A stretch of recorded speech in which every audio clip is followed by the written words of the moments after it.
Critiqué chez les Verts, chez le PS, tout ça. L'AFI dans tout ça, il n'y avait pas moyen de faire quelques alliances quand même? La France insoumise, on dira toujours la même chose, c'est-à-dire que nous, on considère que LFI, on peut faire des choses ensemble sur le terrain de la lutte. Tu vois ce que je veux dire? C'est-à-dire on partage par exemple des combats contre les violences policières, des combats contre l'islamophobie, pour la Palestine, etc., etc. On peut se retrouver, on se retrouve de temps en temps sur des piquets de grève ou autre, il n'y a aucun problème. Quand ils sont attaqués, ils sont ciblés par l'État, menacés ou quoi que ce soit, on est les premiers, moi je suis toujours le premier à faire un tweet de soutien aux différentes personnes qui sont attaquées, et eux, vice-versa, sur mon procès, enfin, il n'y a pas de problème là-dessus. Mais il faut comprendre que on n'a pas les mêmes stratégies.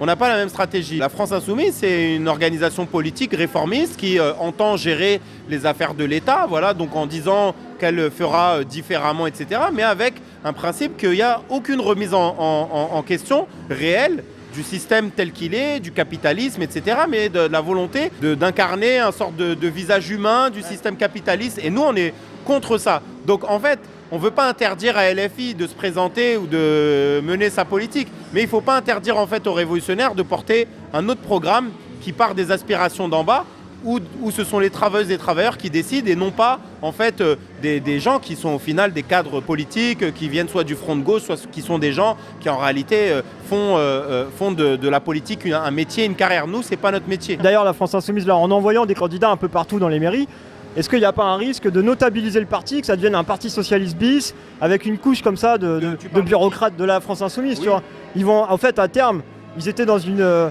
espèce de stratégie de faire irruption dans les présidentielles, mais là, bon, ils voient bien qu'il va falloir s'installer sur le long terme et installer une couche de notables qui vont potentiellement devenir des gens qui pantouflent, au fait, à l'échelle locale, tu vois, et ça va créer un gros problème dans la structure, hein. Ça va donner les mêmes problèmes qu'on retrouve au Parti Socialiste, au Parti Communiste, où il y a des barons locaux qui occupent les mairies, etc. Et d'ailleurs, est-ce que c'est une question que vous vous êtes posée? Comment vous faites pour éviter ce genre de dérive? Moi, je pense déjà la colonne vertébrale n'est pas du tout la même, c'est-à-dire qu'on n'est pas en train de développer un parti de gens qui se préoccupent uniquement des élections.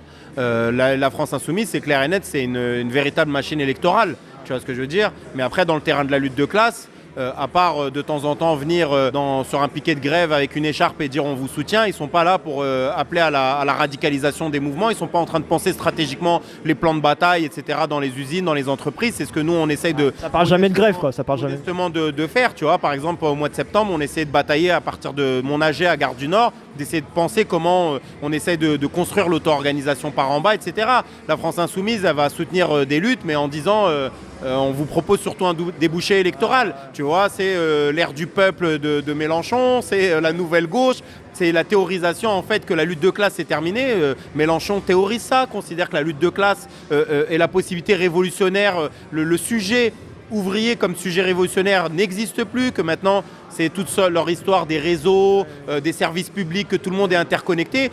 C'est pas notre projet, tu vois ce que je veux dire. Donc leur projet, il est profondément électoraliste. Il est, moi je me rappellerai toujours de cette phrase de Mélenchon aux Amphis cet été où il dit, en parlant à la grande bourgeoisie et au patronat, en disant vous préférez quoi? Est-ce que vous préférez les barricades ou est-ce que vous préférez le parlementarisme et le fait qu'on discute au sein des parlements, tu vois? Il dit nous par le Parlement on a fait tomber les gouvernements. Sa stratégie, sa théorie de la révolution citoyenne, au fait, ce que propose la France Insoumise, c'est une captation, une domestication de la lutte des classes, des foyers insurrectionnels qui partent des bases. C'est une traduction électoraliste de ça, on est d'accord. Au-delà de la question des barons, on a vu la stratégie de la France Insoumise sur les 7 dernières années. Ça a été le fait de ressusciter principalement nos pires ennemis, qui étaient notamment le Parti Socialiste. Je veux dire, il faut avoir un bilan sévère de la NUPES et du nouveau Front Populaire. Mais en deux mots, pour ceux qui ne comprennent pas les enjeux du débat,